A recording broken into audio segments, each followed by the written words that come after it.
لا تعبدوا إلا إياه وبالوالدين إحسانا إما يبلغن عندك الكبر أحدهما أو كلاهما فلا تقل لهما أف ولا تنهرهما وقل لهما قولا كريما واخفض لهما جناح الذل من الرحمة وقل رب ارحمهما كما ربياني صغيرا.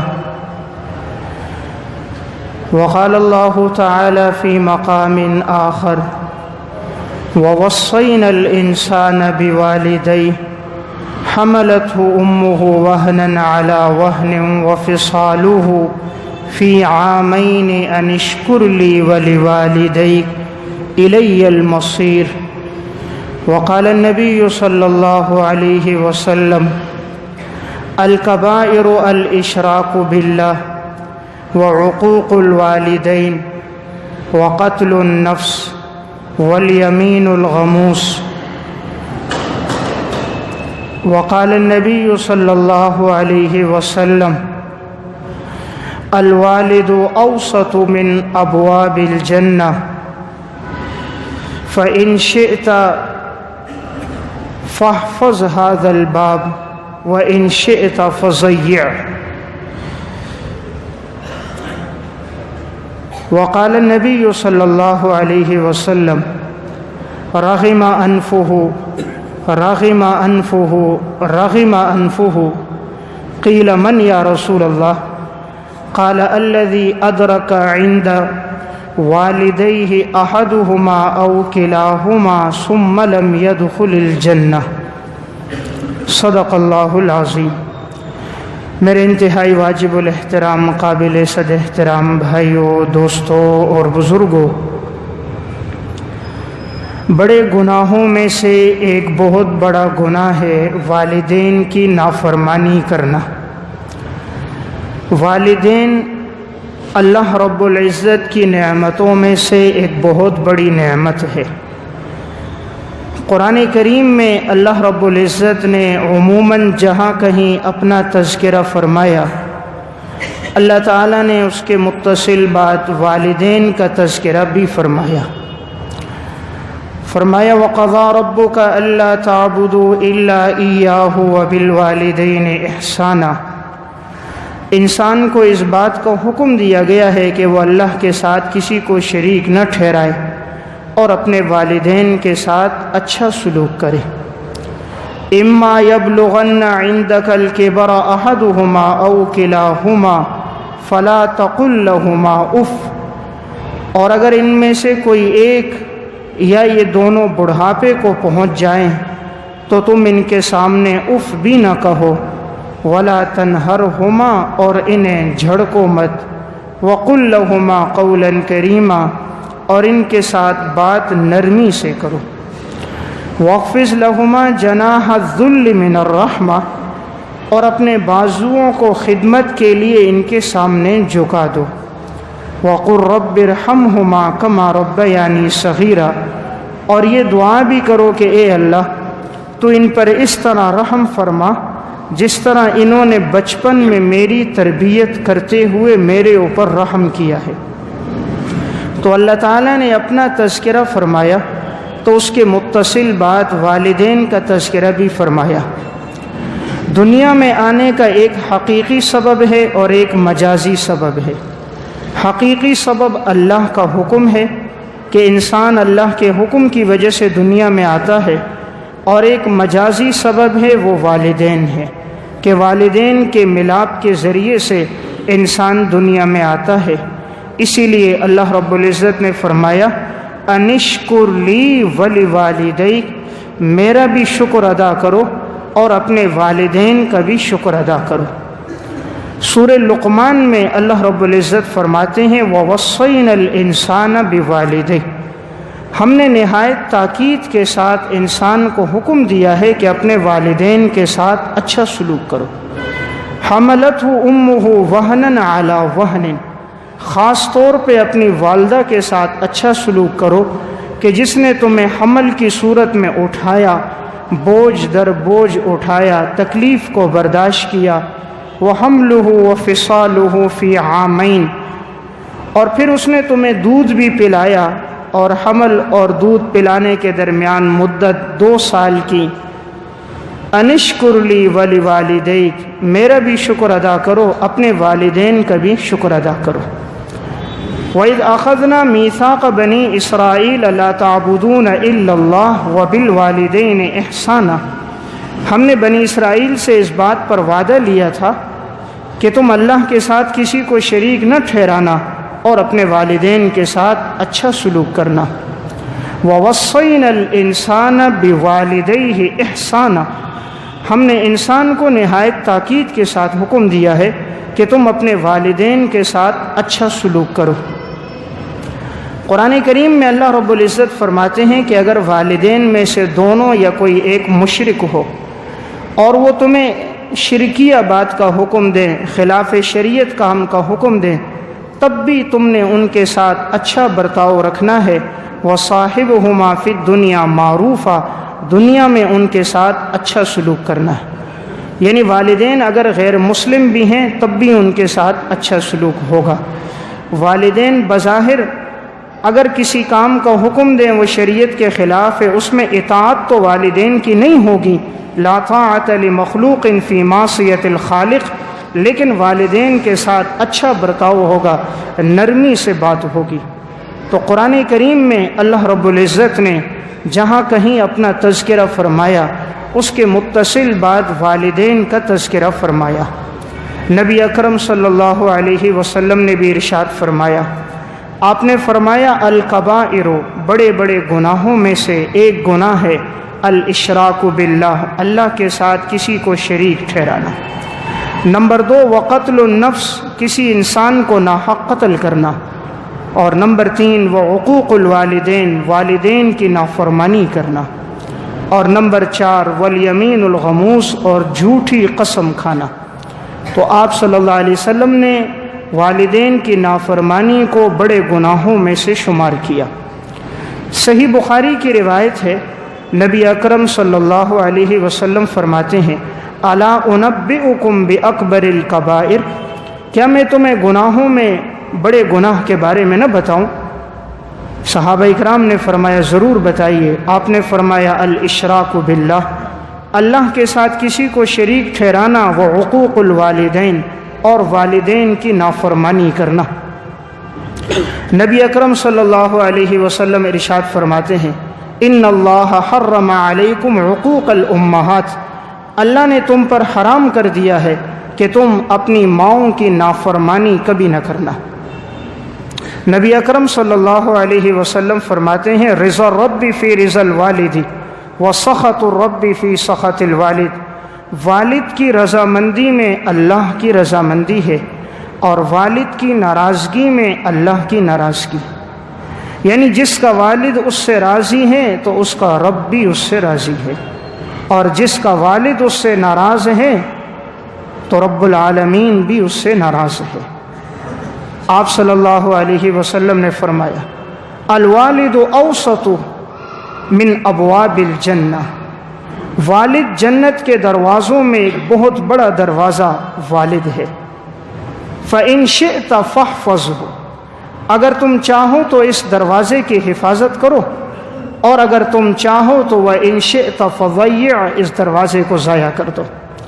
تمہاری مرضی ہے حفاظت کرو، تمہاری مرضی ہے اس دروازے کو ضائع کر دو۔ نبی اکرم صلی اللہ علیہ وسلم نے فرمایا رغم انفہ رغم انفہ رغم انفہ، اس آدمی کی ناک خاک آلود ہو جائے، اس آدمی کی ناک خاک آلود ہو جائے، اس آدمی کی ناک خاک آلود ہو جائے۔ لسان نبوت نے 3 مرتبہ یہ جملہ فرمایا، یعنی وہ انسان ذلیل ہو جائے، رسوا ہو جائے۔ صحابہ اکرام نے پوچھا من ہم یا رسول اللہ، یہ کون رسوا ہو جائے؟ آپ صلی اللہ علیہ وسلم نے ارشاد فرمایا الذی ادرک ابویہ عند الکبر احدہما او کلاہما ثم لم يدخل الجنہ، آپ نے فرمایا جو اپنے والدین میں سے دونوں کو یا کسی ایک کو بڑھاپے میں پائے اور وہ ان کی خدمت کر کے جنت میں داخل نہ ہو تو ایسا شخص رسوا ہو جائے، ایسا شخص رسوا ہو جائے۔ یعنی جس کے والدین بڑھاپے میں پہنچ جائیں اور وہ ان کی خدمت کر کے جنت میں داخل نہیں ہو رہا، آپ نے فرمایا اس شخص کی ناک خاک آلود ہو جائے، یعنی یہ معاشرے میں ذلیل و رسوا ہو جائے۔ آپ صلی اللہ علیہ وسلم تشریف لائے، آپ نے ممبر کی ایک سیڑھی پہ قدم رکھا، فرمایا آمین، دوسری پہ قدم رکھا، فرمایا آمین، تیسری پہ قدم رکھا، فرمایا آمین۔ آپ سے پوچھا گیا یا رسول اللہ آپ نے کیوں فرمایا؟ آپ نے فرمایا جب میں نے سیڑھی پہ قدم رکھا ایک پر تو جبرائیل امین نے فرمایا وہ شخص تباہ و برباد ہو جائے جس کے والدین میں سے دونوں یا کوئی ایک ہو لیکن وہ ان کی خدمت کر کے جنت میں نہ جائے، تو میں نے کہا آمین۔ پھر میں نے دوسری سیڑھی پہ قدم رکھا، جبرائیل امین نے فرمایا وہ شخص تباہ و برباد ہو جائے جس کے سامنے آپ کا تذکرہ ہو اور وہ آپ پر درود نہ پڑے، تو میں نے کہا آمین۔ تیسری پہ قدم رکھا تو جبرائیل امین نے فرمایا وہ شخص تباہ و برباد ہو جائے رمضان المبارک کا مہینہ آئے اور جو اپنی مغفرت نہ کرا سکے، تو میں نے کہا آمین۔ بد دعا کرنے والے ہیں فرشتوں کے سردار جبرائیل امین، اور آمین کہنے والے ہیں انبیاء کے سردار نبی اکرم صلی اللہ علیہ وسلم۔ تو اس بد دعا کی قبولیت میں اب کوئی شک باقی نہیں رہتا، اس لیے والدین کا مقام بہت بلند ہے۔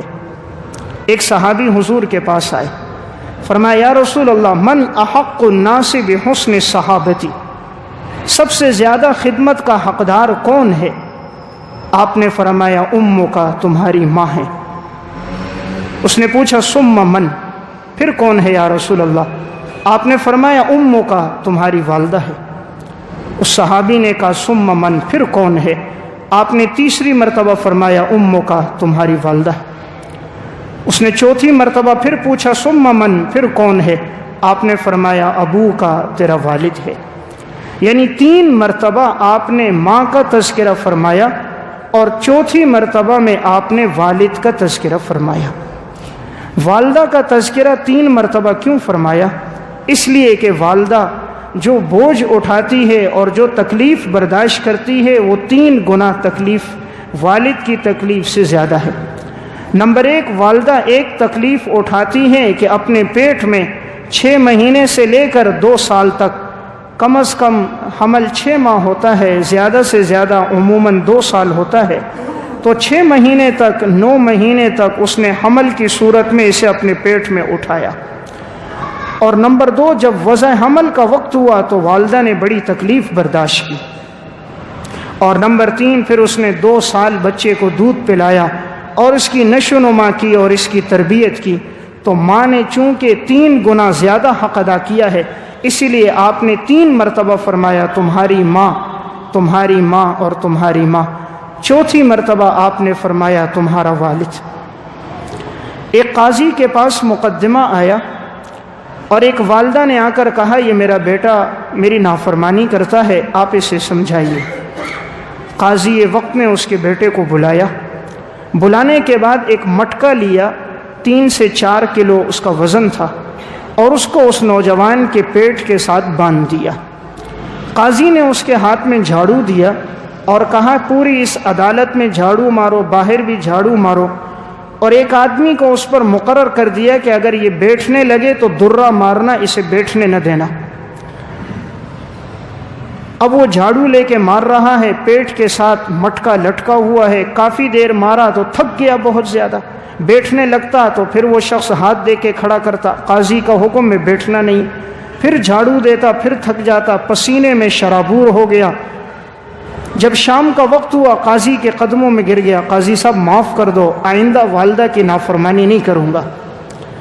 قاضی صاحب نے کہا بیٹا تجھے تکلیف دینا مقصود نہیں تھا، میں نے تیرے پیٹ کے ساتھ یہ مٹکا اس لیے باندھا کہ تو نے صرف آج 4-5 گھنٹے جھاڑو دیا ہے اور تیری یہ حالت ہو گئی، تیری ماں نے تو تجھے 9 مہینے تک اپنے پیٹ پہ اٹھایا، تو نے تو 4 گھنٹے جھاڑو دیا ہے، تیری یہ حالت ہو گئی، پسینے میں شرابور ہو گیا، قدموں میں گر کے معافی مانگ رہا ہے، تیری ماں نے تو تجھے 9 مہینے تک پیٹ میں اٹھایا، اور پھر جو اس نے وضع حمل کی تکلیف برداشت کی وہ تو زندگی اور موت کا مرحلہ ہوتا ہے، یہ تو اللہ اس وقت آسانی کرتا ہے، ثم السبیل یسرا، کہ انسان دنیا میں آ جاتا ہے، ورنہ 4-5 پاؤنڈ کا وزنی بچہ اس تنگ و تاریک راستے سے دنیا میں آنا یہ اللہ کی قدرت ہے، لیکن اس وقت ماں کو بڑی تکلیف ہوتی ہے تو قاضی نے اسے سمجھا دیا۔ تو آپ صلی اللہ علیہ وسلم نے اس لیے 3 مرتبہ فرمایا تمہاری ماں کا حق ہے، 4تھی مرتبہ فرمایا تمہارے والد کا حق ہے۔ سنن نسائی کی روایت ہے، ایک صحابی حضور کے پاس آئے، یا رسول اللہ میں جہاد میں جانا چاہتا ہوں۔ آپ صلی اللہ علیہ وسلم نے فرمایا ہل لک من ام، کیا تمہاری والدہ حیات ہے؟ فرمایا جی حیات ہے۔ آپ صلی اللہ علیہ وسلم نے فرمایا فلزمھا فإن الجنۃ تحت رجلیھا، جاؤ ماں کی خدمت کرو، اللہ نے جنت کو ماں کے قدموں کے نیچے رکھ دیا۔ فرمایا جاؤ اپنی ماں کی خدمت کرو، اللہ نے تمہارے لیے جنت وہیں رکھ دی ہے۔ تو والدین کا مقام بہت بڑا ہے، اللہ تعالیٰ نے والدین کو بہت عزت دی ہے، لیکن آج کے معاشرے میں تقریباً 70% لوگ اولاد کی وجہ سے پریشان نظر آتے ہیں۔ ہر تیسرا چوتھا آدمی کہتا ہے مولانا صاحب کوئی وظیفہ بتائیے، مولانا صاحب کوئی دعا بتائیے، بچہ نافرمان ہے، بات کرتا ہے تو گویا جھگڑتا ہے، گریبان میں ہاتھ ڈال دیتا ہے، چھوٹے بڑے کی تمیز نہیں۔ لڑکے تو لڑکے، آج کی لڑکیاں بھی بچیاں بھی نافرمان ہو گئی۔ آج کے معاشرے میں خصوصاً نوجوانوں میں بڑوں کا ادب اور احترام ختم ہو گیا۔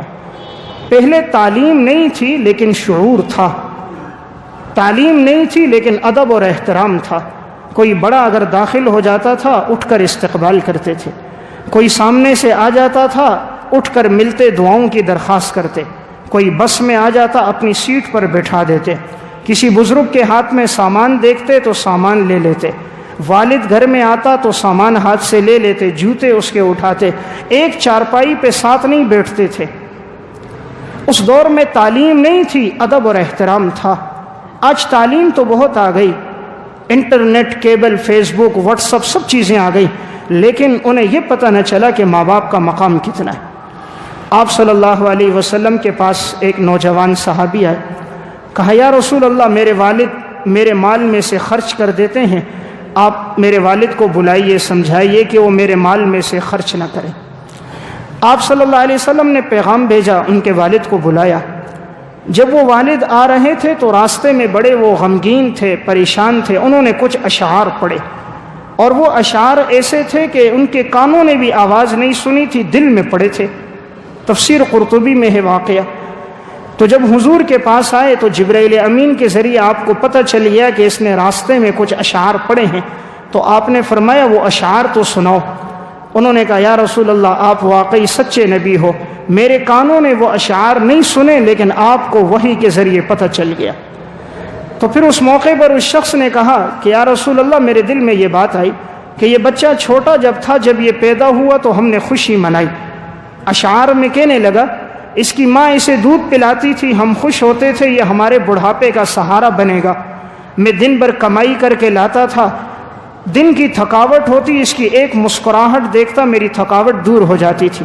اس کی والدہ جب یہ بچہ پیشاب کرتا تو رات کو خود پیشاب میں سوتی اور اسے سوکھے میں سلاتی، گرمی کا موسم ہوتا اور وہ چولہے کے کنارے بیٹھ کر اس کے لیے دودھ گرم کرتی، اس کے لیے کھانا بناتی تھی۔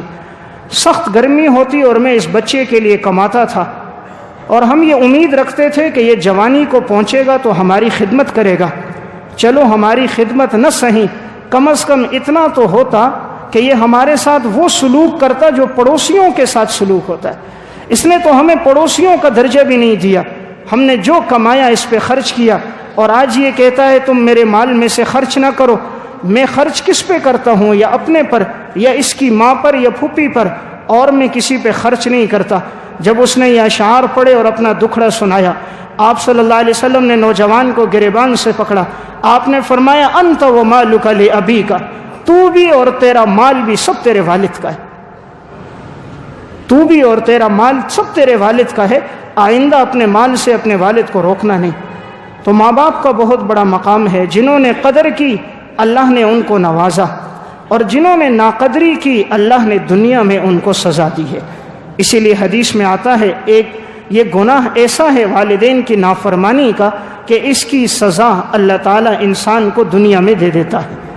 والدین کی نافرمانی کی سزا یہ معاملہ نقد ہے، اس معاملے میں ادھار نہیں۔ باقی سزائیں تو شروع ہوتی ہیں قبر سے، لیکن بعض گناہوں کی سزا اللہ دنیا میں دیتا ہے، ان میں والدین کی نافرمانی یہ بھی ایک گناہ ہے۔ اس لیے والدین کی بد دعا سے بچنا چاہیے، ہمیشہ ان کی خدمت ہو، انسان ان کے سامنے نہ آئے۔